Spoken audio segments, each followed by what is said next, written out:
তো হ্যালো বন্ধুরা, মনটা ভীষণ খারাপ। খারাপ করে লাভ নাই, নিজের মন নিজেকেই ভালো করতে হয়। তার জন্য আমি আজকে আমার পছন্দ মতো একটা পুডিং বানিয়ে নিলাম। এখন এটাকে আমি ঢালবো।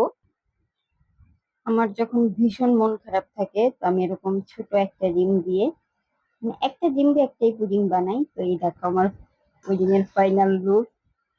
একদম দেখতে অনেক সুন্দর। যেহেতু আমি একটা ছোট স্টিলের বাটিতে বানিয়েছি, তার জন্য হয়তো এরকম হয়েছে, তবে ভীষণ সুন্দর হয়েছে।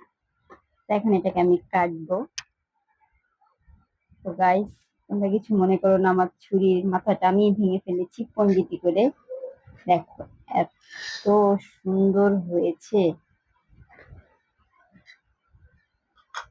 আমি এটাকে হাত দিয়েই তুলে দেখাচ্ছি তোমাদের, যেহেতু এটাকে আমি খাবো বসে। একদম একদম পারফেক্ট একটা পুডিং হয়েছে। স্কোয়ার বাটি হলে আরো সুন্দর লাগতো। যাই হোক, দেখতে কিরকম হয়েছে তোমরা অবশ্যই কমেন্ট করে আমাকে জানাবে।